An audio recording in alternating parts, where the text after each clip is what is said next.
কিছু ইমার্জেন্সি রোগীর পরিবার গণ কেবিনের বাহিরের বেঞ্চে বসেছিল। তারাও অবাক হলো কিছুটা, কারণ রাত তখন 1টার কাছাকাছি। হঠাৎ এত রাতে কারো হঠাৎ চিৎকারে একটু ঘাবড়ে যাওয়ার কথাই সব। নিস্তব্ধর ক্রমাগত ডাকে দুজন নার্স দ্রুত এগিয়ে গেল। তাসফিকে যথাযথ চিকিৎসার মাধ্যমে কেবিনে দেওয়া হলো। তাসফির শরীর খুব দুর্বল। তাসফির এক হাতে স্যালাইন দেওয়া, অপর হাতে সে নিজের মুঠোয় পুড়ে তাতে মাথা ঠেকিয়ে বসে রইল ওর পাশেই। মাহিন ফোন করলো বাসন্তীর নম্বরে। এতটা সময় সবাই ড্রয়িং রুমে বসে অপেক্ষার প্রহর গুনছিল। মাহিনের ফোন পেতেই সবাই উত্তেজিত হয়ে পড়ল। শেষে আয়েশাই কলটা ধরল। তাসফিকে পাওয়া গিয়েছে শুনে সবার অশান্ত মন মুহূর্তে যেন শান্ত হলো। ঘাড়ের উপর থেকে টনকে টনের বোঝা নেমে গেল এক নিমিষে। আয়েশা ছুটল দাদুকে জানাতে। সবাই এখনই বের হবে হসপিটালের উদ্দেশ্যে, আর বসে থাকার কোনো মানে হয় না। অসুস্থ শরীরে দাদু বায়না করলো যেতে, কিছুতেই তাকে মানানো গেল না। অতঃপর শুধু রুম্পাকে রেখে যাওয়া হলো পান্নার কাছে। মেয়েটা কাকিয়ার জন্য কান্না করতে করতেই ঘুমিয়ে পড়েছে। তার উপর এমনিতেই সারাদিন কাকিয়া নাম জপ করতে থাকে, কাকিয়াকে বাড়িতে আনো বাড়িতে আনো বলে। সবাই হসপিটালে আসতেই নিস্তব্ধ গম্ভীর নির্লিপ্ত স্বরে বলল, তোমরা আমার জোট বেঁধে বসেছে কেন? এতজন তো একসঙ্গে কেবিনে থাকলে সমস্যা হবে। অনিমা বেগম ছেলের কথায় বেজায় বিরক্ত হলো। দেখো ছেলের কাণ্ড, নিজে বউয়ের চিন্তায় চোখ মুখ কেমন পাংশুটে বর্ণ করে ফেলেছে, আর তাদের বলছে জোট বেঁধে এসেছে কেন। সুফিয়া বেগম এগিয়ে গিয়ে নাতির কান মলে দিয়ে বলল, কেন রে হতচ্ছাড়া, বউ কি তোর একার নাকি? আমাদের নাতি বউ মেয়ে সে, বুঝলি? দেখি সর তো, তুই সর, যা বাইরে যা, তোকে দিয়ে আর কোনো কাজ নেই। আমরা সবাই ঠিক আছি, তুই বেশি মানুষ হয়ে গেছিস। যা বাইরে যা তো দেখি, অনেক দেখছিস, আর দেখুন লাগবো না। এত দেখে কি হবে? ওই তোর বাপের দেওয়া কাগজে সই করে দিস, তাহলেই সব শেষ। যা যা। নিস্তব্ধ পুনরায় ডিভোর্সের কথা শুনে রাগে চোয়াল শক্ত করে নিল। সে যে মেয়েটাকে উদ্ধার করলো তাতে তার কোনো দামই নেই। এখন সে বাইরের মানুষ, তাকে কোনো কাজেই দরকার নেই। ফুঁসে উঠে কিছু বলতে নিবে, আর তখন তার আগেই পুনরায় নিজেকে শান্ত করে নিল সে। তাসফির আওড়ানো তখনকার বাক্যগুলো মনে করে বাঁকা হাসল। তবে সে জানে না সেগুলো কতদূর সত্য। সুস্থ হলে সে নিশ্চিত বোকা মেয়েটা নিজ থেকে কিছুতে তখনকার বলা কথাগুলো স্বীকার করবে না, সে যে বলেছে ওসব কথা। বজ্জাত মেয়েটাকে সে হাড়ে হাড়ে চেনে, মুহূর্তের মাঝে সব অস্বীকার করে নেবে। এক সেকেন্ডও লাগবে না, না বলুক সে ঠিক বলিয়ে নিবে। তাসফিরে জ্ঞান ফিরল প্রায় 4টার দিকে। হাতের স্যালাইনও শেষ। সবাই তার শিউরে বসা, শুধুমাত্র নিস্তব্ধ কাচুমাচু ভঙ্গিতে দাঁড়িয়ে আছে দরজার সামনে। সে তাসফিরের সামনে যাওয়ার সাহস করে উঠতে পারছে না। মেয়েটাও তাকে কেমন দেখেও না দেখার ভান করছে। দেখো, এমনি এমনি তো আর সে অসভ্য অসভ্য বলে বলে না। তাসফি একবার আর চোখে নিস্তব্ধকে দেখে গমগমে স্বরে বলল, দাদু তোমার নাতিকে বলো কেবিন থেকে বেরিয়ে যেতে, আমি তাকে আমার চোখের সামনে দেখতে চাই না। নিস্তব্ধ চোখ বড় বড় করে নিল অসভ্য মেয়েটার কথা শুনে। যে তাকে বাঁচালো তাকেই বেরিয়ে যেতে বলছে, কত বড় সাহস! কলিজায় কিছু বলতে এগিয়ে যাবে তার আগেই সুজন আর মাহিন ওকে পেছন থেকে জাপটে ধরল। নয়তো দেখা যাবে দুটো এখানেই আবার ঝগড়া করে লঙ্কাকাণ্ড বাঁধিয়ে দেবে। ওরা ভেবে পাচ্ছে না কিছুক্ষণ আগেই কি মহব্বত দেখালো দুটোর মাঝে, আর এখনই আবার শুরু হয়ে গেল। উফ, আর পারা গেল না এদেরকে নিয়ে। মাহিন সায় দিয়ে বলল, হ্যাঁ ভাই চল, তোর এখন রেস্ট দরকার, একটু ফ্রেশ হয়ে নে, তারপরে আবার আসবি চল। নিস্তব্ধ আর কোনো উত্তর না দিয়ে ওদের ছাড়িয়ে নিজে থেকেই হনহন করে হেঁটে চলল নিজের চেম্বারে।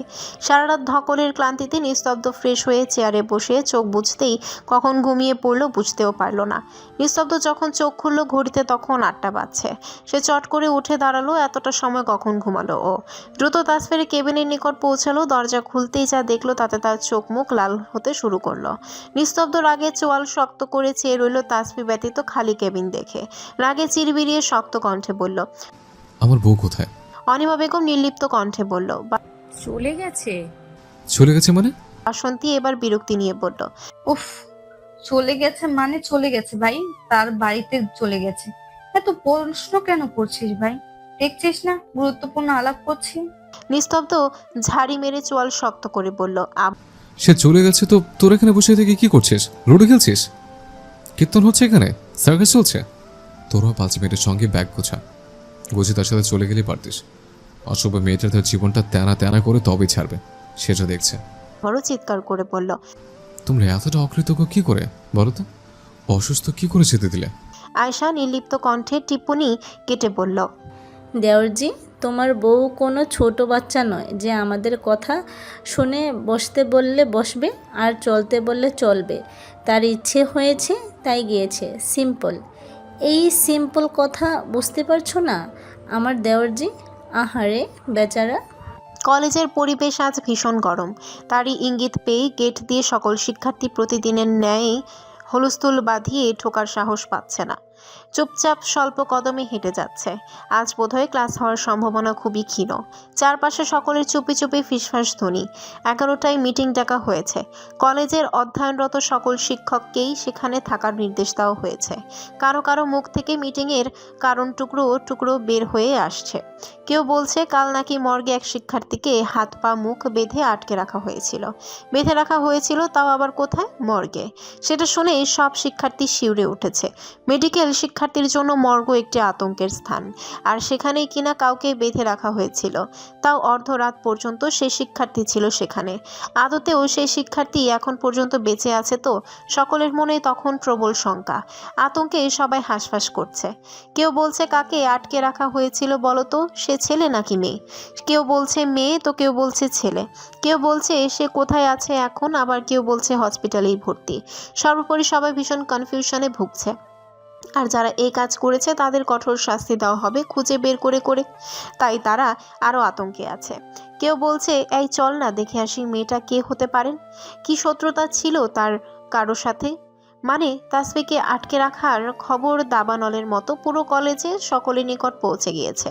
অনেকে আবার দারোয়ানের কাছে থেকে জানতে পেরেছে নিস্তব্ধ নাকি নিজে সারাটাক্ষণ পাগলের মতন এদিক থেকে ওদিক খুঁজে খুঁজে তবে বের করেছে। ডাক্তার নিস্তব্ধ ইয়াসার নাকি বলেছে মেয়েটাকে না পাওয়া তার জীবন মরণের প্রশ্ন।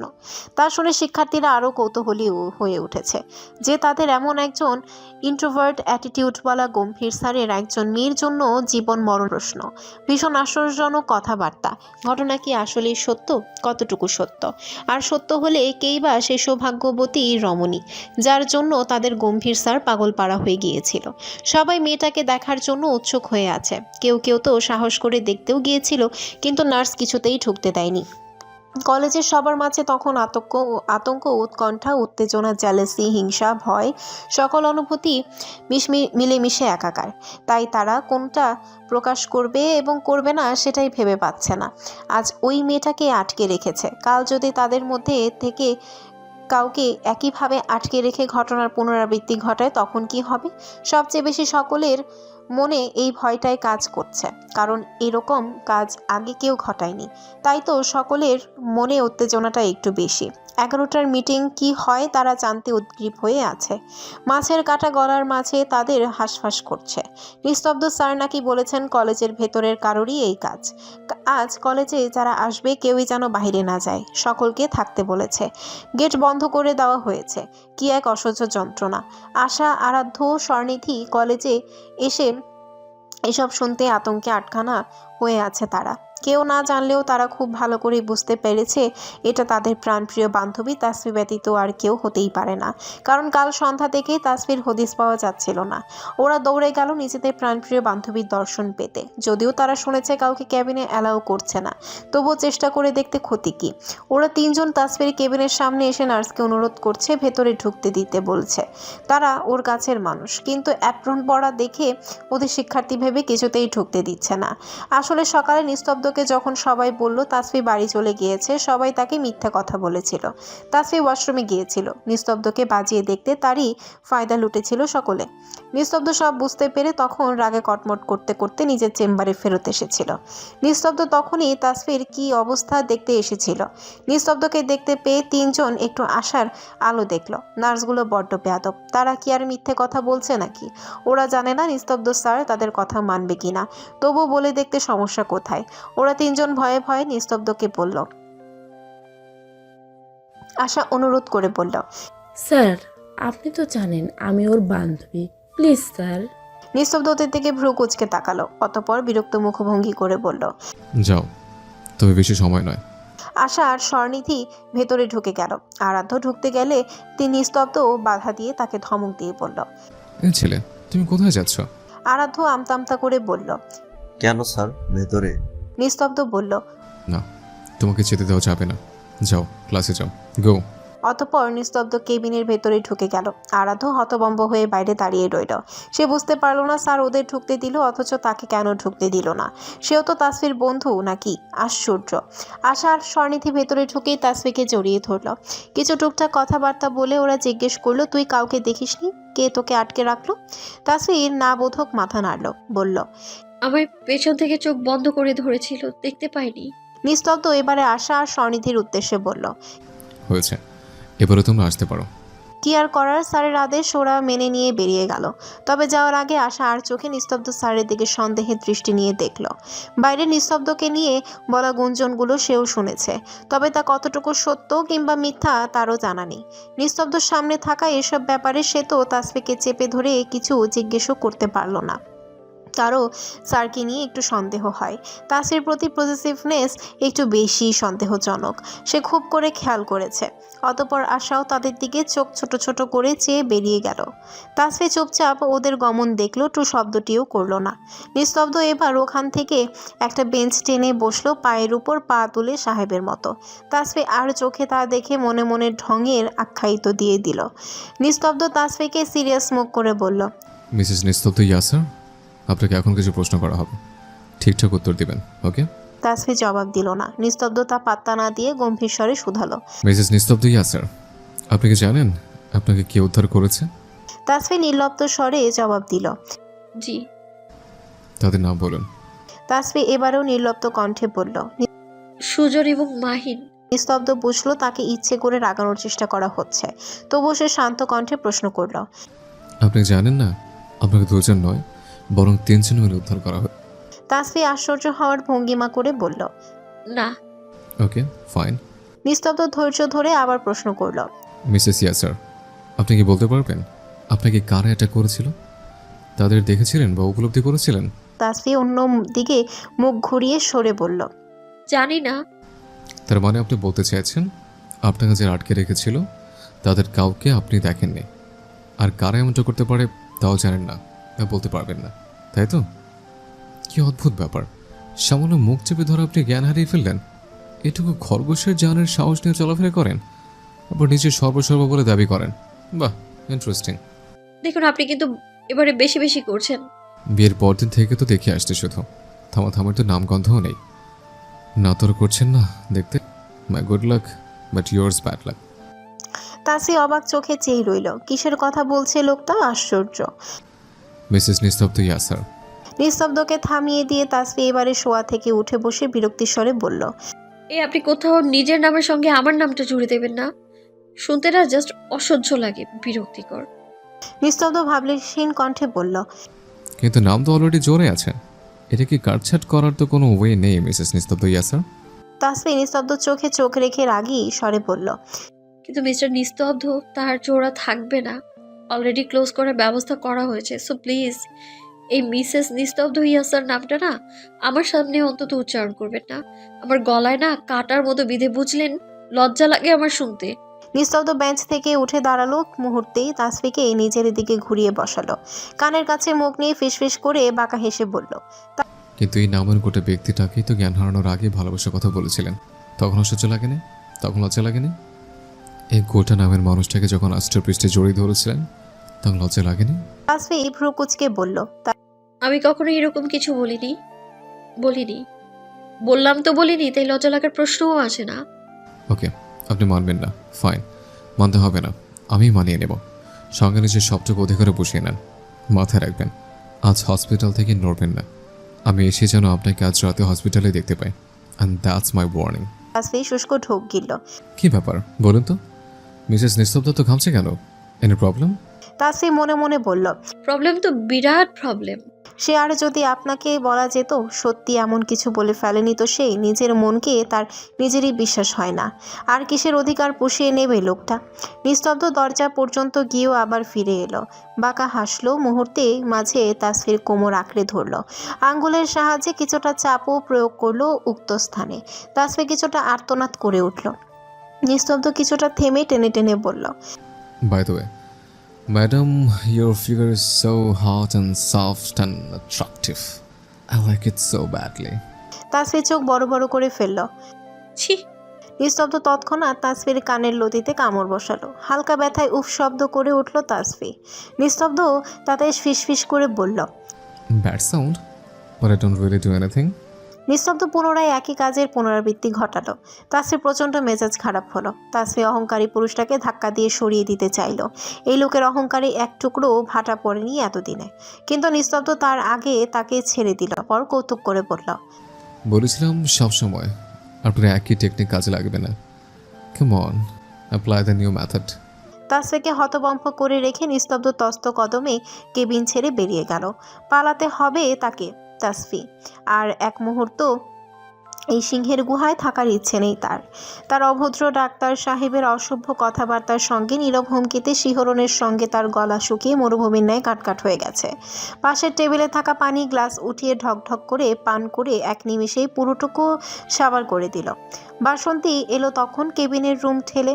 সকালেই সবাই ওসমান ভিলায় চলে গিয়েছিল। বাসন্তী ফ্রেশ হয়ে আবার আসলো।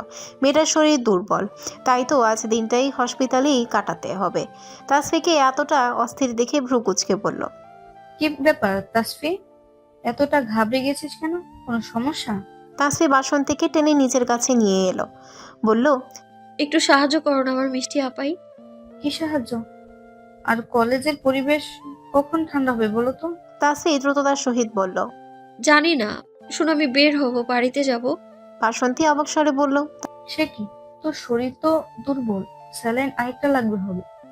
রাখো তো তোমার স্যালাইন, বাড়ি গিয়ে ভাত আর অ্যাপেল, মালটা, কমলা, আনার এগুলো খেয়ে নেব, সুস্থ হয়ে যাব। শোনো, আমি বের হব আড়ালে, বুঝেছো? তোমার দায়িত্ব শুধু তোমার ভাই যেন রাতের আগে টের না পায় আমি কেবিনে নেই। কিভাবে সামলাবে তা আমি জানি না। তাসফি উঠতে উঠতে বলল। আমি গেলাম, টাটা। বাসন্তী কিছু বলবে তারও সুযোগ পেল না। মেয়েটা এত দুরন্ত হলো কেমন করে? এখন তাকেই তার ভাইকে সামলাতে হবে। কেন যে বড় হতে গিয়েছিল, সব দায়িত্ব তার কাঁধেই এসে পড়ে। উফ, ঘড়ির সবচেয়ে ছোট্ট ঘন্টার কাঁটাটি নিজের গম্ভীর্যতা বজায় রেখে পৌঁছেছে সমান 12টার ঘরে।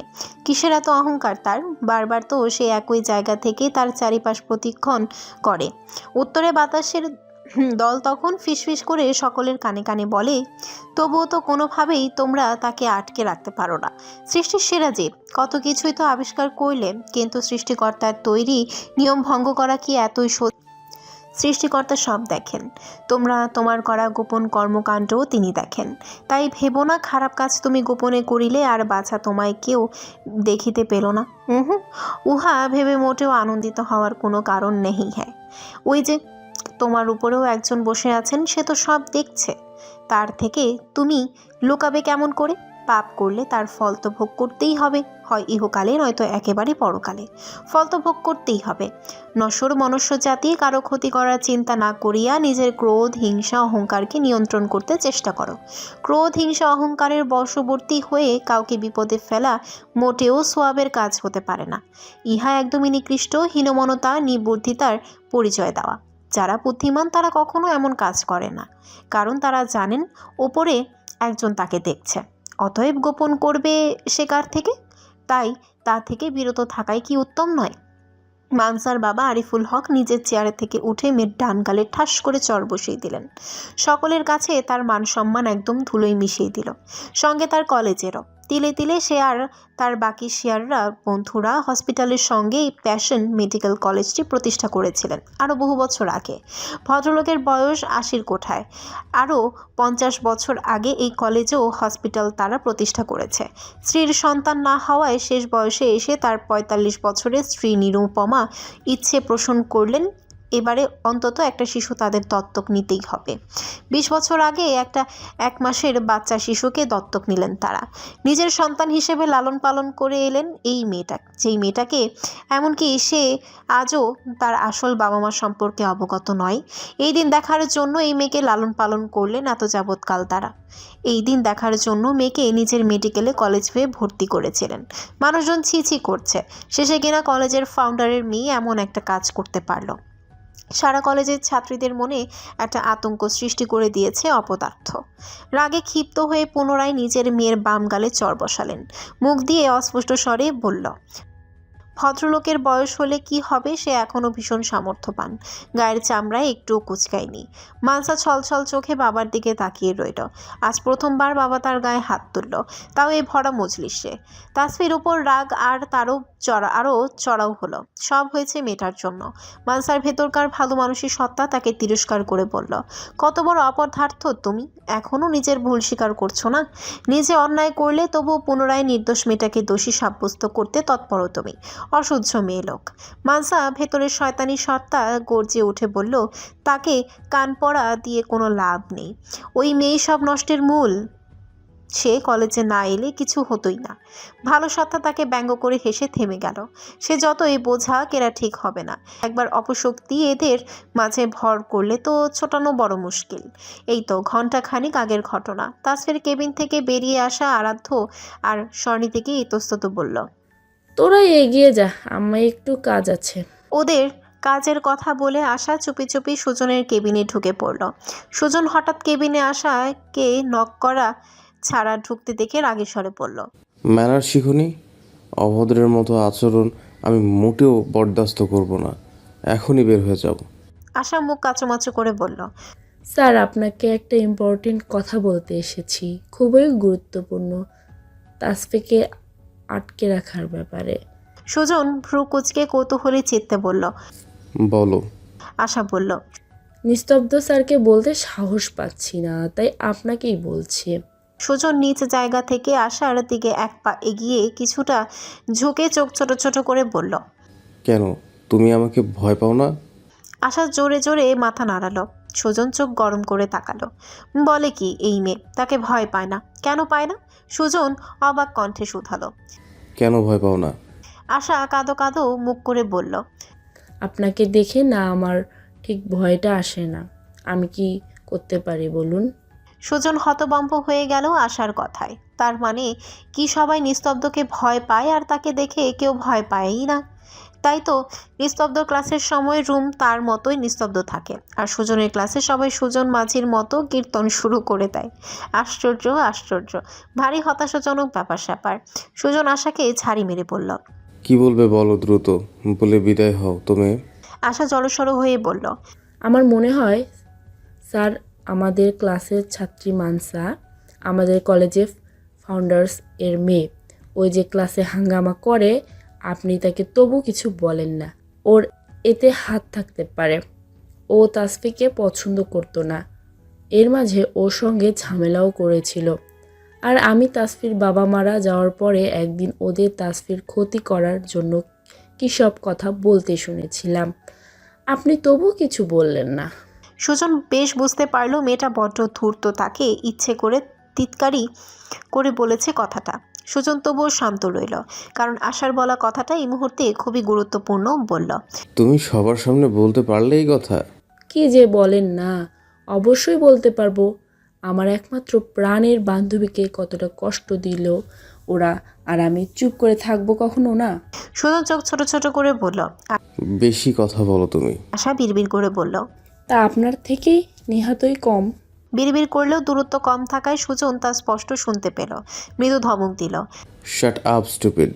আশা শয়তানি হেসে বলল, আমাকে ধমক দিয়ে লাভ নেই, সত্যটা আপনিও জানেন। ওই যে কোথায় আছে না, যে করে তার গায়ে ফুসকা পড়ে। যাই হোক, বাদ দিন, আপনাকে একটা ফ্রিতে আইডিয়া দেই, শুনুন। মানসার সঙ্গে ওর যে চেলাবেলা আছে না, ওদের পাকড়াও করে কিছু কঠিন কথা বলুন, দেখবেন ঠিক গড়গড় করে সব উগড়ে দিয়েছে। সুজন মাথা ঝুলিয়ে বলল, thank you for your idea, get out. Asha মুখ বাঁকিয়ে বেরিয়ে এলো। এই জন্যই বলে লোকের সেধে গিয়ে ভালো করতে নেই। বের হওয়ার আগে বলল, আশা করি আমার বন্ধুর সঙ্গে অন্যায় করা লোকদের যথাযথ শাস্তি হবে। নিস্তব্ধ স্যারকে কথাটা বলে দেবেন। বাসন্তী নিস্তব্ধ চেম্বারে এসে বসেছিল যাতে তার ভাই তাসফিকে যেতে না দেখে। এক ফাঁকে এসে শক্ত কণ্ঠে বলল, এমন কাজ কে করতে পারে? কিছু জানতে পারলি ভাই? তাকে মোটেও ছেড়ে দিবি না, কঠোর শাস্তি হওয়া চাই। নিস্তব্ধ বাঁকা হাসল। মুহূর্তেই তার চোখ মুখ লাল হয়ে উঠল তাসফির কণ্ঠে হাঁসফাঁস করার দৃশ্য মনে পড়তে শক্ত কণ্ঠে বলল, সুজন এলো তখন দ্রুততার সহিত। বাসন্তী বেরিয়ে গেল। এতক্ষণে তাসফি নিশ্চয়ই চলে গিয়েছে। সুজন আশার বলা কথাগুলো বলতেই নিস্তব্ধ উঠে দাঁড়ালো। তার মনে হচ্ছে আশার সন্দেহই ঠিক। এর আগেও মানসা মেয়েটাকে সে তাসফির সঙ্গে ঝামেলা করতে দেখেছে। নিস্তব্ধ কয়েক মিনিটের মাঝে মানসার চেলা বেলাকে পাকড়াও করে ধরে আনলো নিজের চেম্বারে। কিছু থার্ড ডিগ্রি মূলক কথাবার্তা ওদের উপর অ্যাপ্লাই করতে সব গড়গড় করে বলে দিল ওরা। রাগী চোখে ওদের দিকে তাকিয়ে পড়ল। তোমরা যদি কাজটা করে থাকো ভালো ভালো বলে দাও, না তো কঠোর শাস্তি পেতে হবে তোমাদের। তোমাদের মা বাবাকে ইনফর্ম করা হবে, কলেজ থেকে বিতরিত করা হবে। তোমরা নিশ্চয়ই এমন কিছু চাইবে না? ওরা সত্যি সত্যি ভয় পেয়ে গড়গড় করে সবটা বলে দিল। মানসার কথাই ওরা 2 দিন আগে সিসিটিভি বন্ধ করে তা নষ্ট করেছে যাতে তাদের কেউ সন্দেহ না করে, আর তারাই তাসফিকে হাত পা বেঁধে রেখেছিল মর্গে। আর ফোনটা মানসা নিজে ফেলে এসেছিল শপিং মলের পাশে যাতে কেউ সন্দেহ না করে। নিস্তব্ধ বলল, কতগুলো মিটিংয়ে স্বীকার করতে পারবে তো? ওরা সবাই ভয়ে ভয়ে মাথা দোলালো। অতপর ওরা মিটিংয়ে সবটা স্বীকার করলো। বর্তমানে নিস্তব্ধ গম্ভীর স্বরে ব্যঙ্গ করে শুধালো, তো কী শাস্তি ঠিক করলেন নিজের মেয়ের জন্য ফাউন্ডার সাহেব? তিনি নিস্তব্ধর কৌতুক বুঝেও চুপ করে রইলেন। নিস্তব্ধর কৌতুক করাই স্বাভাবিক। এই তো কয়দিন আগের কথা। মেয়ে তার আবদার করলো ডাক্তার নিস্তব্ধর ইয়াসারকে ভারী পছন্দ, বিয়ে করলে সে তাকেই করবে। মেয়ে জেদ ধরে বসলো। ভদ্রলোক মেয়েকে ভীষণ ভালোবাসেন। অতপর মেয়ের জেদের কাছে হার মেনে সে গেল নিস্তব্ধর চেম্বারে তার নিকট বিয়ের প্রস্তাব নিয়ে। কিন্তু নিস্তব্ধ সঙ্গে সঙ্গে প্রত্যাখ্যান করে দিল, সঙ্গে বলে দিল তার মেয়ে সম্পর্কে অযাচিত কিছু কথা। আপনার মেয়ে 1 নম্বর উদ্ধত, বেয়াদব, মানুষকে সম্মান করতে জানে না, অহংকারী, ছোটদের সঙ্গে কারণে অকারণে মিসবিহেভ করে, পুরো ক্লাসে হাঙ্গামা বাঁধিয়ে রাখে, আপনার ক্ষমতা ব্যবহার করে সকলকে নিচে কর্তৃত্বে ফলাতে চায়। সেমন একটা মেয়েকে তো বিয়ে করার প্রশ্ন আসে না। আরিফুল হক প্রতিবাদ করে বলল, তার মেয়ে এমনটা হতেই পারে না। কোথাও আপনি বিয়ে না করার স্বার্থে বানিয়ে বলছেন না তো ডক্টর? নিস্তব্ধ শান্ত অথচ তেজ নিয়ে পড়ল। Most importantly I am already married, so দ্বিতীয় বিয়ে করার কোনো ইচ্ছে আমার নেই। আর দ্বিতীয়ত আমার স্বভাব চরিত্র সম্পর্কে আপনার খুব ভালোই ধারণা আছে, নাহলে আমার নিজের কলেজে কর্মে নিয়োজিত করতেন না। নিস্তব্ধ বিয়ের কথা শুনে তিনিও এবারে কিছুটা বিচলিত হলেন। আর সেও জানে নিস্তব্ধ মিথ্যা কথা বলে না, অসৎ পথ অবলম্বন করতে মোটেও পছন্দ করে না। অন্য মনস্ক হয়ে চেম্বার ছেড়ে বের হতে গেলে নিস্তব্ধ পিছু ডেকে বলল, আরেকটি কথা, বিয়ের খবরটা কাউকে এখন না, কারণবশত আপনাকে অবগত করতে হলে দ্যাটস ইট। আর নিজ মেয়ের দিকে খেয়াল রাখবেন, তাহলে নিজের ভুলটা বুঝতে পারবেন। সন্তানকে কখনো অতিরিক্ত লাই দিতে নেই, তাহলে মানব জীবনে সত্যিই তারা বিগড়ে যায়, বিপথে চলেছে।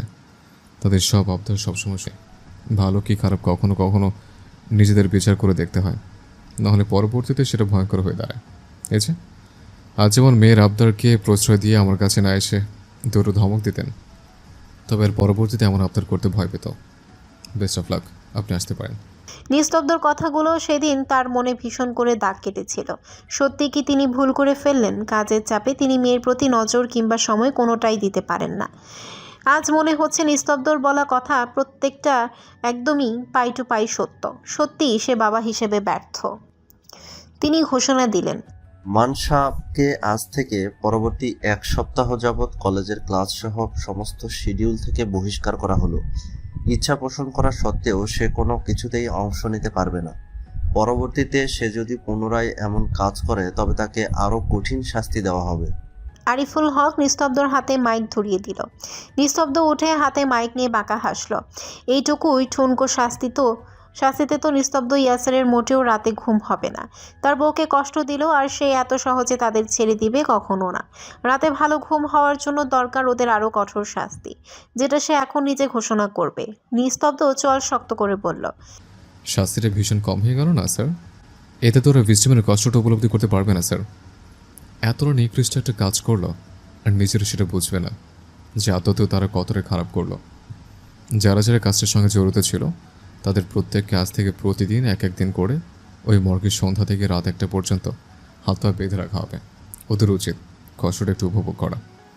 জীবনে সব কিছুর অভিজ্ঞতা থাকা ভালো, কি বলেন স্যার? আরিফুল হক বললেন। বেশ, তবে তাই হোক। ওদের গার্জিয়ানদের তাদের ছেলে মেয়েদের করা কৃতকর্মের কথা জানিয়ে দেবেন। সকলের সঙ্গে মানসা এমন শাস্তির কথা শুনে আটকে উঠল। তার প্রাণ যায় যায় অবস্থা। আর যখন শুনলো আজ রাতে মানসাকে রাখা হবে, সে জ্ঞান হারালো। ওই যে কথায় আছে না, অন্যের জন্য কুয়া খুললে সেই কুয়ায় তোমাকেই পড়তে হবে, তাই সাবধান। সকলের উদ্দেশ্যে নিস্তব্ধ আবারও উঠে বলল। এমনকি শুধু মাছা নয়, পরবর্তীতে যদি কি এমন নিকৃষ্ট কাজে পুনরাবৃত্তি ঘটায় তাকে কঠোর থেকে কঠোরতম শাস্তি দেওয়া হবে। Everyone, use your honest mind set up. Got it? আজকের মতো সকলে বাড়িতে যান। এতক্ষণে কলেজের উত্তপ্ত প্রাঙ্গণ কিছুটা শান্ত হলো। কারো কারো মনে তাসফি আর নিস্তব্ধ পজিটিভ নিয়ে প্রশ্ন থেকেই গেল। কিছুক্ষণ পর তাসফি চলে যাওয়ার পর বাসন্তী শুয়ে আছে তাসফির কেবিনের বেডে। তাসফির সঙ্গে কথা বলেছিল সে ফোনে। তাকে যে মানসা আটকে রেখেছিল, নিস্তব্ধ ও স্যারের বলা শাস্তির কথাগুলো ফোনেই বলেছিল। কেবলই নিস্তব্ধ কেবিনের দরজা ঠেলে অন্যমনস্ক হয়ে ঢুকতে ঢুকতে শুধালো। এখন কেমন বোধ করছেন মিসেস নিস্তব্ধ? ইয়াসার। হঠাৎ নিস্তব্ধর আগমনের সঙ্গে উক্ত কথার প্রেক্ষিতে বাসন্তী উঠে চোখ বড় বড় করে চাইল ওর দিকে। সামনে তাকিয়ে নিস্তব্ধ তাসফির বদলে নিজের আপাকে দেখে কিছুটা থতমত খেয়ে গেল। তবুও নিজের লজ্জিত বদন ঢাকতে চেষ্টা করে ভ্রু কুঁচকে বলল, তুই একা কেন আপা? আমার বউ কোথায়? নিস্তব্ধ ভাবলো হয়তো সকালের মতো এবারেও তার সঙ্গে রসিকতা করা হচ্ছে, কিন্তু বাসন্তী বলল, সত্যি চলে গেছে। বাসন্তী ফোন কাটেনি। ফোনের ওপাশ থেকে তাসফি সব শুনতে পাচ্ছে। নিজের মনে নিস্তব্ধর হতবম্ব মুখখানা কল্পনা করে কুটকুটিয়ে হেসে উঠল। ইস, অহংকারী পুরুষটার রাগী মুখটা সে যদি এখন দেখতে পেত, নিশ্চয়ই চোয়াল শক্ত করে দাঁড়িয়ে আছে। আপাকে কিসে লুকিয়ে একটু দেখাতে বলবে ভিডিও কলে। চারপাশে অন্ধকারে নিমজ্জিত। বাসন্তী বসে আছে নিজের রুমের ব্যালকনিতে আকাশের দিকে মুখ করে। তার মস্তিষ্ক ভাবনায় বিভোর। সেখানে সবটুকু জায়গা দখল করে আছে মাহিন। এই তো আজ দুপুরের পর হসপিটাল থেকে ফেরার পথে বাসায় ঢোকার আগের ঘটনা। বাসন্তী ওসমান ভিলার গেট দিয়ে ভেতরে ঢোকার আগ মুহূর্তে একজন মহিলা এসে তাকে থামিয়ে দিলে। এই শোনো, তুমি নীলয় ভাইয়ের মেয়ে বাসন্তী না? বাসন্তী মাথা নাড়ল। মহিলাকে চেনে সে। তাসফিকে দেখতে এসেছিল যারা বিয়ের পরদিন, এ তাদের মধ্যেই একজন। মহিলাটি আফসোস করে বলল, আহারে, ফুটফুটে মেয়েটাকে ডিভোর্স দিয়ে দিল। ইস, এখন তোমাকে সংসার করার বয়স। বাসন্তী ভাবল মহিলাটা হয়তো তাকে সান্ত্বনা দিতে চাইছে, তাই তারও খারাপ লাগলো। কিছু বলতে নিবে, কিন্তু মহিলার পরবর্তী কথা শুনে বাসন্তী শক্ত চোখে তাকালো। মহিলাটি গোপন কথা বলার ভঙ্গিতে বলল, তা তুমি আরেকখানের প্রেম টেম করতে নাকি? ছেড়ে দিল তোমার? নাকি শাশুড়ির সঙ্গে ঝগড়া করতা? ননদ ছিল নাকি তোমার? খারাপ কাজ করে ধরা খেয়েছিলাম? যত যাই বলো, এমনি এমনি তো আর তোমার ডিভোর্স দেবে না। নিশ্চয়ই কোনো আকাম কুকাম করছিল। এই আশেপাশের মানুষের এক সমস্যা। শহর হোক কিংবা গ্রাম, কিছু এমন নিচু মন মানসিকতার মানুষজন অহরহ খুঁজে পাওয়া যাবেই। আর এর মাঝে নাক গলায় মধ্যবয়সী মহিলা মানুষ বেশি। মানুষকে সান্ত্বনা দেওয়ার নামে খোঁচা মেরে কটু কথা বলতে ওরা ওস্তাদ, যেন এতেই তাদের সুখ, আর কাজ করবার নেই তাদের। বাসন্তী কিছু বলার আগেই হঠাৎ তার পেছন থেকে গম্ভীর পুরুষালী কণ্ঠস্বর ভেসে এলো। কাকিমা, আপনি ভুল বুঝছেন। ডিভোর্স তো বাসন্তীকে দেয়নি, বরং বাসন্তী তাদের ছেলের ওপর মুখে থুতিয়ে ডিভোর্সটা দিয়ে এসেছে, বুঝলেন? আর প্রেম করতো কিনা, প্রেম করুক, যা খুশি তাই করুক, আপনাদের কি? একজন যদি তার লাইফ নিয়ে হ্যাপি থাকে তাহলে আপনার সমস্যা কোথায় কাকিমা? আর অকাম কুকামও তো করেনি, ওর প্রাক্তন হাজব্যান্ড করেছিল। আর আপনাকেই বা এত কৈফিয়ত দেওয়ার প্রয়োজন মনে করছি কেন? কি আপনি বলুন তো? মানুষকে এভাবে রাস্তা দিয়ে দাঁড় করিয়ে হ্যারাসমেন্ট করায় কিন্তু আপনার নামে মামলা দিতে পারি, জানেন? মহিলাটি মাহিনের পরপর এত কথায় একদম চুপসে গেল। পুনরায় কিছু বলবে। তুমি কে আমার এত কথা বলার কি? মাহিন বলল, আমি কে সেটা আপনার না জানলেও চলবে। জানতো নিজের কাজ জান। আজব সব পাবলিক। মহিলাটি মুখ গোমরা করে প্রস্থান করল। বাসন্তী মন প্রফুল্লতায় ভরে উঠল। তার চোখ ছলছল করল। মাহিন এভাবে তাকে সাপোর্ট করবে সে কখনো ভাবেনি। যদিও তার পরিবারের লোক তাকে যথেষ্ট সাপোর্ট করে, কিন্তু এই মুহূর্তে তো তারা কেউ ছিল না।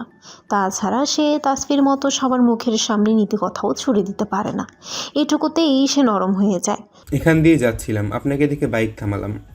যান, ভিতরে যান। আর একটা কথা মনে রাখবেন, এইসব মানুষদের পাত্তা দিবেন না। এরা নরম দেখলেই গরম হয়ে বসে নিজেকে আরও স্ট্রং করুন বাসন্তী। মাহিনের কথায় বাসন্তীর ভাবনাচ্যুত হলো। কেন জানি এই মুহূর্তে তার মাহিনের সামনে দাঁড়িয়ে থাকতেও লজ্জা পাচ্ছে। মাহিন ভ্রু কুঁচকে বলল, কি ব্যাপার, আপনার গালটা হঠাৎ লাল হচ্ছে কেন বলুন তো? বাসন্তী থতমত খেয়ে কালে হাত দিয়ে বলল, কোথায়? মাহিন হাসতে হাসতে বাইকে উঠে বলল, নেই, হাপিস হয়ে গেছে। মাহিন বাইক স্টার্ট দিলে বাসন্তী ব্যস্ত হয়ে বলল, ভেতরে আসতে এক কাপ চা খেয়ে যাও। মাহিন বাসন্তীর চোখের দিকে তাকিয়ে বলল, অন্য কোনো দিন, যেদিন আপনার হৃদয় আমাকে ডাকবে। বলে মাহিন চলে গেল তাকে অবাক করে রেখে। বাসন্তী আকাশপানে চেয়ে বিড়বিড় করল। তবে কি আমার ভাবনাটাই ঠিক? মাহিনের প্রতি তার হৃদয় কোঠায় কিছু সুপ্ত অনুভূতি বাসা বেঁধেছে। সে তার চেয়ে বড়। এই অনুভূতি কি আদেও ঠিক? পুনরায় মন ভাঙার ব্যথায় কাতরাতে হবে না তো তাকে? তাছাড়া মাহিনও তো তাকে ক্লিয়ার করে এখন কিছু বলেনি। সেই বেশি ভাবছে না তো আবার? রাত তখন 12টার কাছাকাছি। মর্গে মানসার আত্মা কেঁপে উঠছে। মৃত জিনিস সে সব থেকে বেশি ভয় পায়। সন্ধ্যার পরে তাকে মর্গে রেখে যাওয়ার পরে সে একবার জ্ঞান হারিয়েছে। পুনরায় একাই ফিরেছে ঘণ্টাখানিক পরে। মানসা স্পষ্ট দেখতে পাচ্ছে মরা মানুষের মাথাগুলো। তার গা গুলিয়ে আসছে। কই, তাসফিকে রেখে যাওয়ার সময় তো লাশগুলোর মুখ ঢাকা ছিল, তবে আজ কেন খোলা? মানসা সঙ্গে সঙ্গে বমি করে দিল। এই নিয়ে 3বার বমি করল সে। তার নিজের বমির গন্ধে তার দম আটকে আসছে। নাড়ি বুড়ি সব বেরিয়ে আসতে যাচ্ছে। সে এখান থেকে নড়তেও পারছে না। তার শরীর ছেড়ে দিয়েছে দুর্বলতায়। মনে হচ্ছে লাশগুলো তাকে হত্যা করতে এগিয়ে আসছে। কি বিভীষিকাময় রাত! সূর্যের উত্তপ্ত হাওয়ায় আচ্ছন্ন বাতাবরণ। আকাশে মেঘ নেই, বৃষ্টি হওয়ার সম্ভাবনাও আজ ক্ষীণ। ঘড়ির কাঁটায় সকাল 9টার কাছাকাছি। তাসফি রেডি হচ্ছে কলেজে যাওয়ার উদ্দেশ্যে। প্রতিদিনের মতো ছিমছাম বেশভূষা আজ তার নয়। আয়নার সামনে দাঁড়িয়ে তাসফি খুব ভালো করে হিজাব বাঁধল। অতঃপর যে কোনো দিন শ্বাস নিতে কষ্ট হওয়ায় ভয়ে মাস্ক পরিধান করেনি সে, আজ টাইট করে মুখ কালো রঙের মাস্কখানা পরিধান করে নিল। তার উজ্জ্বল ফোলা ফোলা বুদ্ধিদীপ্ত মুখশ্রী ঢাকা পড়ল মুখোশের আড়ালে। নিজেকে ঘুরিয়ে ঘাড়িয়ে আয়নায় ভালো করে দেখল। তাকে কি চেনা যাচ্ছে? একদম চেনা যাচ্ছে না। নিশ্চয় নিস্তব্ধ তাকে চিনতে পারবে না। তাসফি এই বেশভূষা পরিবর্তনের কারণই তো হচ্ছে ওই অহংকারী পুরুষটা। এতদিন তাকে দুচ্ছাই তাড়িয়ে দিয়েছে, অথচ সে ডিভোর্সের কথা বলতেই বেঁকে বসল। ওই লোকের সমস্যাটা কোথায়? তার উপর তার দৃঢ় বিশ্বাস পরশু অজ্ঞান হওয়ার আগে নিশ্চয়ই কিছু বলেছে সে লোকটাকে, যার জন্য লোকটা আরও বেশি লাই পেয়েছে। ইচ্ছে করেছে নিজের গালে নিজে ঠাস করে মারতে। কেন মনে পড়ছে না তার? সে নাকি আবার ওই অহংকারী পুরুষটাকে আষ্টে পৃষ্ঠে জড়িয়ে ধরেছিল। ছি ছি ছি! যাকে ডিভোর্স দিতে চাস তার সঙ্গে এরকম করতে তোর লজ্জা লাগলো না? তার উপর আবার তাসফির মনে নতুন করে প্রশ্নের দানা বেঁধে দিয়ে গেল কাল। তাসফি নাকি তাকে সবসময় সব দেখিয়ে বেড়ায়। কবে, কখন? আশ্চর্য! কাল কথার অবাধ্য হওয়ায় সে নিশ্চিত তাকে হাতের কাছে পেলে কাঁচা চিবিয়ে খেয়ে ফেলবে নিস্তব্ধ। সে কারো কাঁচা আহার হতে মোটেও রাজি নয়। তাসফিকে এমন গাঁটসাট হয়ে বের হতে দেখে কমলা বেগম মুখ লটকিয়ে বলতে লাগলো, দেখ, নবাবের গিনি নবাবের সঙ্গে লুকোচুরি খেলতে ধেই যাচ্ছে। তোমার নবাব তোমায় কতদিন লাই দেয় দেখমু আমি। যাও না, যাও। তাসফি তার কথা পাত্তা না দিয়ে কলেজে এসে হাজির হলো। তাসফি এমন অদ্ভুত বেশভূষা আশা স্বরনীতি আর আরাধ্য গোল গোল চোখে দেখতে লাগলো। তাসফিকে কেউ কালকের ঘটনা নিয়ে জিজ্ঞেস করছে না, কারণ কেউ জানেই না মেয়েটা তাসফি ছিল। তাসফিকে যাতে বিভিন্ন প্রশ্নের সম্মুখীন না হতে হয় তাই এই ব্যবস্থা। আরাধ্য তাসফিকে অবলোকন করে বলল, কি ব্যাপার বলতো, এমন করে মুখে টেপ মেরে এসেছিস কেন? হাজব্যান্ডের স্পেশাল আদর পেয়ে মুখে দাগ করেছিস নাকি? তাই এই নতুন সুরক্ষা সিস্টেম নাকি? তাসফির হঠাৎই মনে পড়ল সেদিন বৃষ্টির রাতে নিস্তব্ধর কাছে আসা। স্পর্শ গভীর নয়, তবুও আজও ভাবলে তার গা শিরশির করে ওঠে। অহংকারী লোকটার সামান্য ছোঁয়াও তার কাছে তীব্র। তাসফি চোখ গরম করে আরাধ্যর দিকে তাকালো। আরাধ্য মুখে আঙ্গুল দিয়ে চুপ করার ভান করে ধরল। স্বরনিধি বলল, আরাধ্য বলল, আমি হলো তো ওর খাটো চুলগুলো কুটকুট করে কেটে ন্যাড়া করে দিতাম। নিজের চেহারা নিয়ে ভারী অহংকার তার। দেখতাম তখন সৌন্দর্যের বড়াই কোথায় যেত। আরাধ্য এমন কথায় ওরা ওর দিকে চোখ ছোট ছোট করে চাইল। আরাধ্য থতমত খেয়ে বলল, কি ব্যাপার, তোরা আমার দিকে এভাবে তাকিয়ে আছিস কেন? আরও কিছু টুকটাক কথাবার্তা চলল তারা। ক্লাসের সময় হয়ে যাওয়ায় আরাধ্য আর স্বর্ণিধি ক্লাসে ঢুকে গেল। তাসফি ঢুকতে নিলে আশা তার হাত টেনে ধরল। তাসফি ভ্রু কুচকে চাইলো, আশা ভ্রু নাচিয়ে বলল, কি ব্যাপার বলতো তোর? কি ব্যাপার? নিস্তব্ধ স্যার কি তোর কোনো আত্মীয় হয়? তাসফি শুষ্ক ঢোক গিলে বলল, কেন হঠাৎ এমন প্রশ্ন কেন? ভাবছি আত্মীয় না হলে তোকে সে পাগলের মতো কেন খুঁজবে হারিয়ে যাওয়ার পরে? আবার মানুষকে তোকে না পেলে বলবে, বলুন চাচা এই মেয়েটাকে দেখছেন কিনা। আমার জীবন মরণের প্রশ্ন। কাহিনী কি সত্যি করে বলতো মামা? আশার কথা শুনে তাসফি কিছুটা চমকে উঠল, অদ্ভুত চোখে তাকিয়ে বলল, তুই এই কথা কোথা থেকে শুনেছিস পাখির বাসা? কই থেকে শুনবো আবার? দারোয়ান চাচাই তো বলেছে। সবাই জানে এই কথা, শুধু তোকেই চেনে না। এবার বল কি কাহিনী কে? তাসফি তারা দেখিয়ে বলল, ধুর, কি কাহিনী থাকবে? তুইও না, ফালতু কথা বন্ধ করে ক্লাসে আয় তো। আর সে কাকে কি বললো তাতে তো আমার কিছুই যায় আসে না, তাই না? সো এইসব প্রশ্ন আমায় আর মোটেও করবি না পাখির বাসা। আশা বুদ্ধিদীপ্ত চোখে তাসফিকে পরখ করল। কিছু একটার গন্ধ তো সে পাচ্ছেই। আশা ক্লাসে এসে আরাধ্য আর স্বর্ণিধিকে চোখের ইশারা দিল। স্বর্ণিধি তাসফিকে হাত দিয়ে খোঁচা মেরে বলল, কিরে, তোর না তোর বরকে দিয়ে ট্রিট দেওয়ার কথা ছিল? আজ না হয় কাল, কিন্তু চাই। তাসফি আমতা আমতা করে বলল, সে দেখা যাবে, ট্রিট না হয় আমি দিয়ে দেব, তার সময় হবে না, বুঝলি? কি এমন কাজ করে তোর বর যে সামান্য শাড়িদের ট্রিট দিতে আসতে পারবে না, ছবি তুলতে পারবে না? তাসফির উত্তর দেওয়া আগেই নিস্তব্ধ ক্লাসে ঢুকল। ক্লাসে ঢুকে সবার প্রথমে সে তার বউকে খুঁজতে এদিক ওদিক চোখ ভুলালো, কিন্তু তার হদিস পেল না। কিন্তু তার জানা মতে তো আজ তাসফি এসেছে, তবে কোথায়? নিস্তব্ধ যেন তাকে দেখতে না পেয়ে তাসফি আর জড়সড় হয় আশার দিকে চেপে বসলো। আশা তাতে বড্ড বিরক্ত হলো। মেয়েটার কাণ্ড কারখানা তার বুঝে আসছে না। পরপর 2 ক্লাস শেষে নিস্তব্ধ আশাকে করিডোরে দেখতে পেয়ে বলল, তোমার বান্ধবী আজ আস। কার কথা বলছেন স্যার? তাসফি? হ্যাঁ, ওই। আশা দূরে দাঁড়িয়ে তাকে থাকা তাসফিকে দেখিয়ে বলল, এসেছে তো স্যার, ওই যে দেখুন। নিস্তব্ধ অদ্ভুত চোখে তাকে দেখে বলল।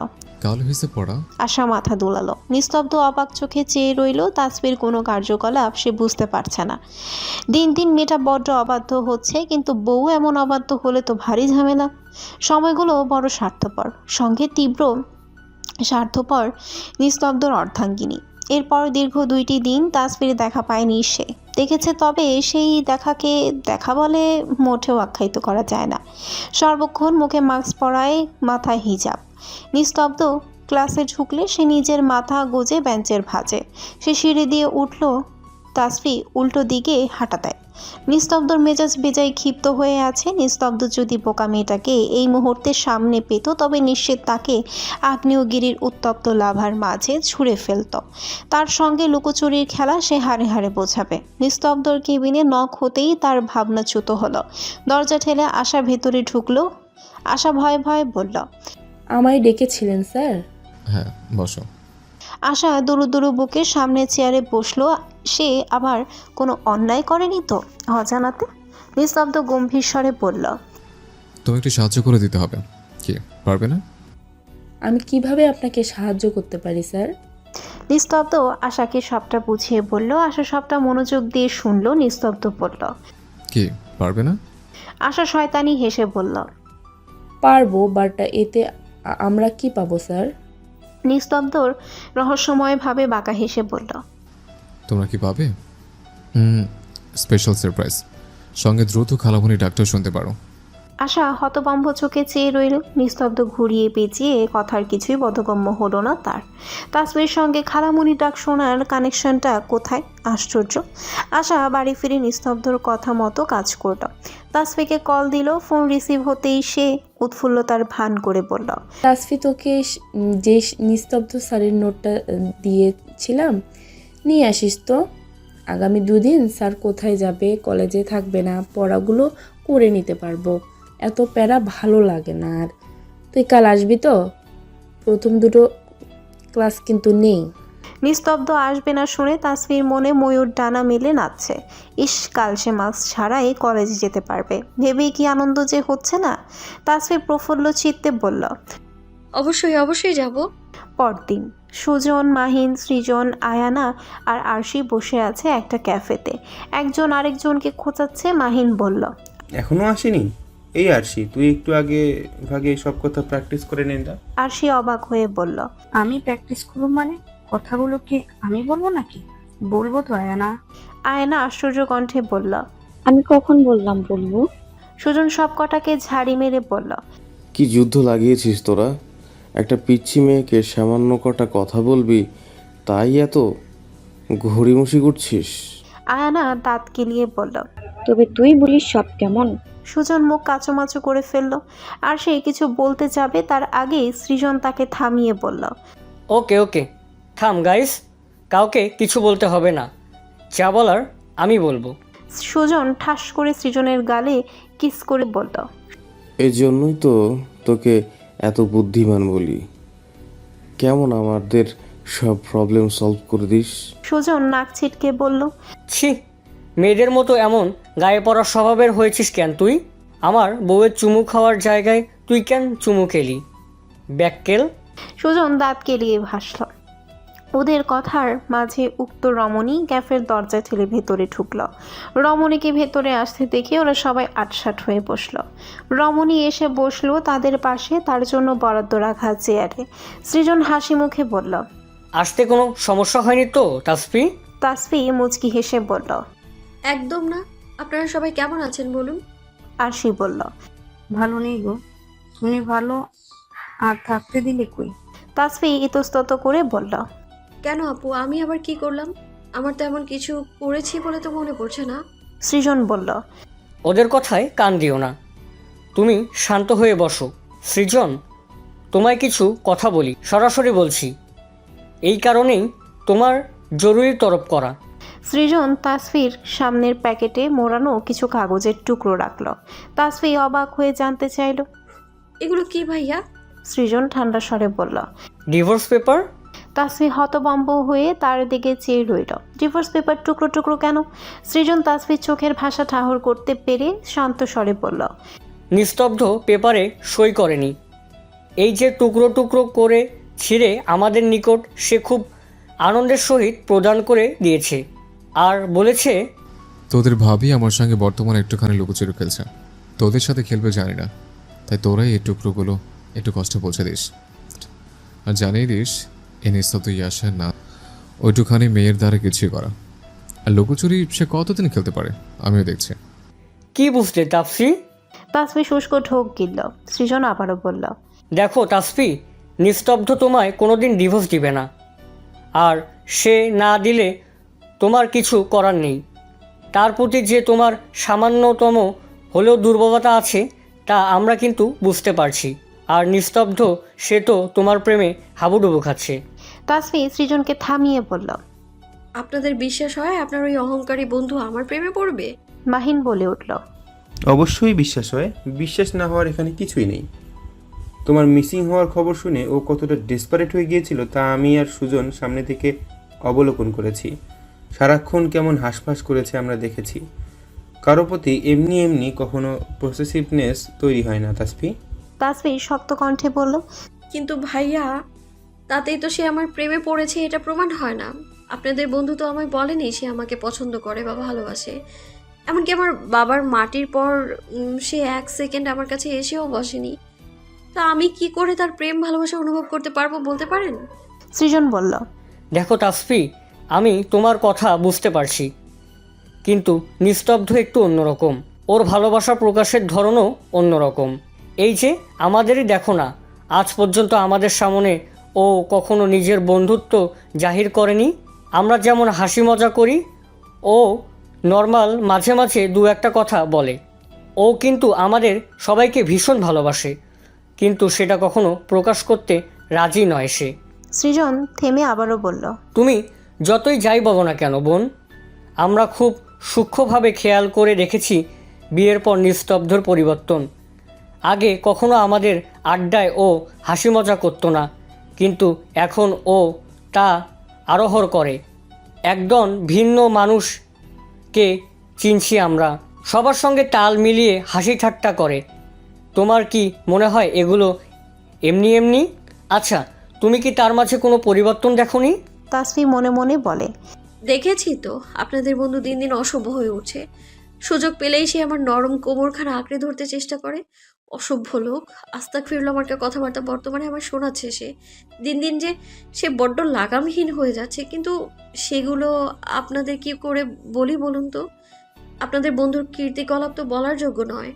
তাসফি নির্লিপ্ত কণ্ঠে শুধালো, আচ্ছা ধরুন মেনে নিলাম সে আমায় ভালোবাসে বা আমার প্রেমে পড়েছে, কিন্তু সে আমায় মুখের কোনোটাই বলেনি। সে কি সেদে সেদে আমি বলবো তাকে যে আমি আপনাকে ডিভোর্স দেবো না, আমায় আপনার বাড়ি নিয়ে চলুন? আমি মোটেও এতটা বেহায়া হয়ে যায়নি যে সে আমায় একবারও কিছু বলবে না। এমনকি নিজের মুখে আমায় বলতে পারলো না তোমায় ডিভোর্স দেবো না, আমার সঙ্গে সারা জীবন থাকবে। কই, কখনো তো এমন কথা বলেনি আমায়। সে নিজে থেকে আমায় কখনো বলবে না, আর আমি তার চালচলন দেখে ভাববো সে আমায় ভালোবাসে, আর আমি জেনে বুঝে পুনরায় অপমান হতে যাব? সে তো কখনো এই তাসফি পুনরাবৃত্তি করবে না ভাইয়া। তাসফি আবারও বলল, আপনারা যত যাই বলুন না কেন, ওই অহংকারী লোকের অহংকার না ভাঙা পর্যন্ত তাসফি তার নিকট ধরা দিচ্ছে না। ভালো যখন বাসে সাহস করে সামনে এসে বলুক না। আপনার বন্ধুকে তো আর কেউ নিষেধ করছে না। আয়ানা বলল, প্রকাশ করলে তুমি মেনে নিবে তো বোন? ভেবে বলছো তো? তাসফি মিষ্টি হেসে বলল, আগে সে প্রমাণ করুক, তারপর না হয় ভাবা যাবে। অভিমানের শুরু কি এত সহজে শেষ হয় বলুন? সৃজন বলল। তার মানে তুমি তোমার সিদ্ধান্ত থেকে পিছপা হবে না, তাই তো? তাসফি টুকরো টুকরো করে ছেঁড়া কাগজগুলোয় হাত বুলালো, অতপর মুচকি ফিসফিস করে কিছু বলল। হোরা তাসফির কথা শুনে চোখ বড় বড় করে চাইল, আর সে হতভম্ব স্বরে বলল, বলো কি গো বোন, তুমি তো বহুত ছেয়ানা। তাসফি লজ্জা পাওয়ার ভঙ্গি করে বলল, যা কি যে বলেন না আপু। তাসফি তার তস্ত কদমে বেরিয়ে গেল। সুজন আহাজারি করে বলল, ভাই তোরা আমারে কেউ হসপিটালে নিয়ে আয়, আমার মাথা ঘুরছে। যেমন বন্ধু তার তেমন বউ, কেউ কারো থেকে কম নয়। একজন সিংহ হলে আরেকজন পোষ মারানো শাবক। নিস্তব্ধকে এই কথা বললেও জীবনে পাঁচকান, তাহলে ভালোবাসার স্বীকার করা তো দূরে আরও বেঁকে বসবে শালা। ওরা পাঁচজন নিস্তব্ধর তাসফির প্রতি দুর্বলতা দেখে ভেবেছিল তাসফিকে বোঝাবে, যেন তার সিদ্ধান্ত থেকে ফিরে আসে, এখনও সময় আছে। কিন্তু এই মেয়ে তো দেখা যাচ্ছে এখন অন্য সুর গাইছে। তাসফি ক্যাফে থেকে বের হয়ে এখন সোজা কলেজে যাবে। এই তো কাল সন্ধ্যায় আয়ানা আপু ফোন দিয়ে বলল তাদের সঙ্গে দেখা করতে, আর্জেন্ট কিছু কথা আছে। প্রথম যেহেতু আজ ক্লাস ছিল না, তাই সে ভেবেছিল একদম তাদের সঙ্গে দেখা করে সোজা কলেজে যাবে। বাতাসের বেগ প্রবল। নিস্তব্ধ কফি হাতে দাঁড়িয়ে আছে তার চেম্বারের জানালার নিকট। অদ্ভুত ছন্দ তুলে বিগলিত চিত্তে সে চুমুক বসাচ্ছে কফির কাপে। পুরুষটির চিত্ত তো আনন্দিত হবেই, হয়ে যে আজ তার বউয়ের নাদুস নুদুস মুখখানা সে অবলোকন করতে পারছে স্পষ্টভাবে। নিস্তব্ধ তিনতলার নিজের চেম্বার থেকে দাঁড়িয়ে তাসফিকে মাস্ক ব্যতীত উৎফুল্ল চিত্তে ঘোরাঘুরি করতে দেখে বাঁকা হাসল। তার টোপখানা তার বোকাবু খুব সুন্দরভাবে ভক্ষণ করে নিয়েছে। আরাধ্য তাসফিকে আগের লুকে দেখে প্রশংসা করে বলল, বাহ, এই তো আমাদের তাসফি আগের লুকে ফিরে এসেছে। ঝাক্কাস লাগছে তোকে মামা। চুপ থাক। সন্ধ্যার আগ মুহূর্ত। প্র্যাকটিক্যাল ক্লাস শেষে তাসফিকে আসা জোর জবরদস্তি শুরু করলো আজ তার সঙ্গে তার বাসায় যাওয়ার জন্য, এবং এখনই ফোন করে তার চাচিকে সে কথা জানিয়ে দিতে। তাসফি বুঝতে পারছে না আশা কেন এত জোরাজোরি করছে আজ হঠাৎ করে। তাসফি মানানোর ভঙ্গিতে বলল, এমন করিস না পাখির বাসা, আজ থাক, অন্য কোনো দিন। কিন্তু আশা তার কথা কানেই তুলল না, শোনার ভঙ্গিতে রইল একদম। শেষমেশ উপায় না পেয়ে তাসফির ওর কথাই চাচিকে জানিয়ে দিল সে আজ রাত তার বান্ধবীর বাসায় থাকবে, চিন্তা না করতে। অথচ দুজন মানুষের চতুরতার সঙ্গে করা ষড়যন্ত্র তাসফি ঘুণাক্ষরেও বুঝতে পারল না। একজন কর্তা তো অন্যজন তার কর্মী। আশা আরাধ্য আর শনি থেকে বুঝিয়ে শুনিয়ে বাড়ি পাঠিয়ে দিল। অতঃপর তাসফিকে বলল, দোস্ত চোখ বন্ধ কর, তোর জন্য বিশাল একটা সারপ্রাইজ আছে। কিসের সারপ্রাইজ? আরে আছে ভাই, তুই চোখটা বন্ধ কর না, একদম চোখ খুলবি না বলে দিচ্ছি, আমি না বলা পর্যন্ত। তাসফি কৌতূহল চিত্তে চোখ বন্ধ করলো। আশা তাকে হাঁটিয়ে পার্কিং এরিয়ায় নিয়ে এলো, বলল, খবরদার, আমি না বলা পর্যন্ত একদম চোখ খুলবি না। এই কথা বলে সে আস্তে আস্তে করে কেটে পড়লো সেখান থেকে। তাসফি কটমট করে বলল, আশা, কোথায় গেলি পাখির বাসা? চোখ কি খুলবো?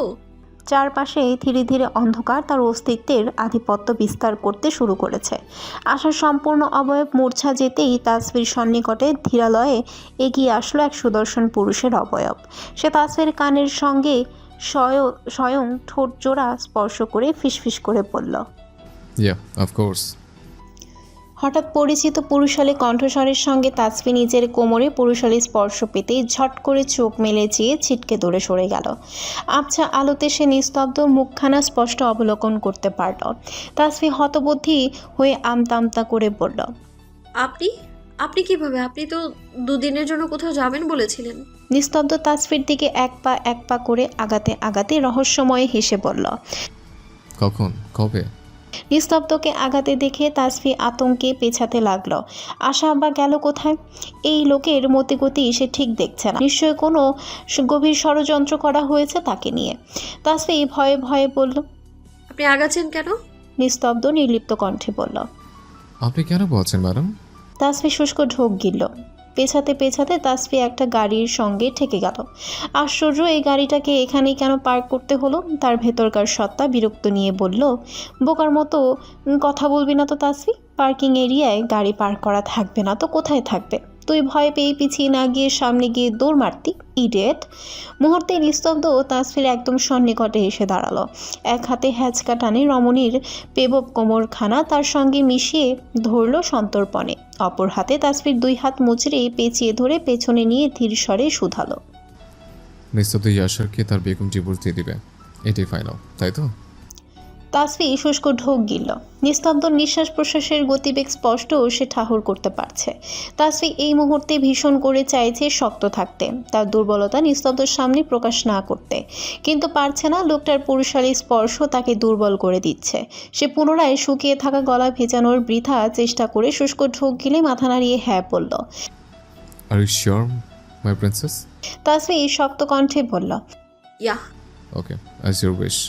তাসফি নিঃশব্দকে ধাক্কা দিয়ে এক কদম হাঁটতেই পরবর্তী কদম বাড়ানোর সুযোগ পেল না। সুযোগ দেওয়া হলো না। মুহূর্তেই নিজেকে শূন্যে আবিষ্কার করলো সে। আতকে উঠল তাসফি। নিস্তব্ধ তাসফিকে কাঁধে তুলে নিয়েছে। তাসফি আতকে উঠে চাপা চিৎকার করে বলল, কি করছেন আপনি? নিচে নামান আমায় ডক্টর সাহেব, এখনই নিচে নামান। নিস্তব্ধ ভাবলেশীন স্বরে বলল, তা কি করে হয়? আপনি তো বললেন ডিভোর্স চাই। ডিভোর্স চাই তো কোলে নিলেন কেন? কোলে কোথায়, কাঁধে নিলাম তো। তাসফি রাগে নিস্তব্ধর পিঠে ঘুষি মারতে শুরু করলো। নিস্তব্ধ মাদকীয় স্বরে বলল, উফ, এত ছটফট করবেন না ম্যাডাম, আপনার হাজবেন্ডের ওখানে লাগে তো। তাসফি চোখ বড় বড় করে বলল, কোথায় লাগে? নিস্তব্ধ উত্তর না দিয়ে বাঁকা হেসে হাঁটতে লাগলো। বলুন। তাসফি আবারও ধস্তাধস্তি শুরু করলো। আহা, বললাম তো এত। আপনাকে স্পেশাল ডিভোর্স দেবো, আই প্রমিস, যেটা মৃত্যুর আগ পর্যন্ত তাসফি রাগী স্বরে বলল, ছাড়ুন, ছাড়ুক আমায়। আমি আপনার সঙ্গে কোথাও যাব না। এখনই নিচে নামান আমায়, আমি বাড়ি যাব। আমি আপনার সঙ্গে যাব না। নিস্তব্ধ তা যেন শুনতেই পেল না। নিজের গাড়ির সামনে এসে এক হাত দিয়ে দরজা খুলে তাসফিকে ঠাস করে ফ্রন্ট সিটে বসিয়ে দিল। ব্যথা পেয়ে তাসফি আর্তনাদ করে উঠল। ওহ! তবুও তা সে পাত্তা না দিয়ে বেরিয়ে যেতে চাইল, কিন্তু নিস্তব্ধ তার সুযোগ দিল না। ঠাস করে দরজাটা লাগিয়ে দিল। অপর পাশ দিয়ে নিস্তব্ধ এসে বসলো ড্রাইভিং সিটে। তাসফি দরজা ধাক্কাতে লাগলো। নিস্তব্ধ কৌতুক করে বলল, বোকার মতো করবেন না মিসেস, ওটা লক করা। আপনার পিঁপড়ের মতো শক্তির ধাক্কায় তা মোটেও করবে না। নিস্তব্ধ এগিয়ে এসে তাসফির সিট বেল্ট বেঁধে দিল। কর্ণে ফিসফিস করে বলল, বেস্ট অফ লাক মিসেস ইয়াশার। বলতে দেরি ক্ষণ মুহূর্তে তাসফির কোমল গালে নিজের পুরো ঠোঁট দ্বারা সেকেন্ডে চুমু খেতে দেরি হলো না। তাসফি চোখ বড় বড় করে সামনের দিকে তাকিয়ে রইল। বিড়বিড় করে বলল, অসভ্য পুরুষ মানুষ। নিস্তব্ধ বাঁকা হেসে গাড়ি স্টার্ট করলো, উত্তর করলো। আপনার মুহূর্তেই তুমুল গতিতে গেট পার হয়ে গেল গাড়িটি। নিজের স্থান করে নিল মসৃণ রাস্তার ভাঁজে। সন্ধ্যার পরে ড্রয়িং রুমে আজ আড্ডার আসরে নিলয় সাহেব নিজের ছোট ছেলের দেখা না পেয়ে ভ্রু কুঁচকে বলল, কি ব্যাপার, লাট সাহেবের বেটা আজ বাসায় ফেরেননি? অনিমা বেগম কৌতুক করে বলল, হ্যাঁ তাই তো, বাপ লাট সাহেব, তার বেটা তো লাট সাহেব হবেই। আপনার গুণধর বেটা আসলে তো তাকে দেখতেই পেতেন। নিলয় সাহেব মুখ কাচুমাচু করে বললেন, গিন্নি তার ভুল ধরতে ওস্তাদ। আহা, তার কথা না বলে সোজা কথা বলো না। আয়েশা মুচকি হেসে বলল, বাবা দেওরজি আজ আসেননি? কেন আসেনি? অনিমা বেগম কথার মাঝে ফোড়ন কেটে বলল, মাসের পর মাস থাকেন তো বাড়ির বাহিরে, বাড়িতে থাকেন 4 সপ্তাহে 1 সপ্তাহ। কটা দিন না হয় ছেলের খোঁজটা নিজেই নিয়ে নেবেন। তাছাড়া আপনার ছেলে তো আমাদের বলে যায় সে আজ কেন আসেনি, আসবে না, আসবে। আয়েশা বলল, আসলে বাবা হয়েছে কি, নিস্তব্ধ বলল আজ বাসায় আসবে না, কোথাও। তুমি চুপ থাকো, নিজের ছেলের খোঁজ নিজে নিয়ে নেক্সে। বাসন্তীর হঠাৎ ফোন বেজে উঠল। সে বাবা মায়ের দিকে তাকিয়ে আড়ালে গিয়ে মাহিনের কল রিসিভ করলো। হ্যাঁ বলো। মাহিন নিঃশব্দে হেসে মাদকীয় স্বরে শুধালো, কেমন আছেন বাসন্তী সুন্দরী?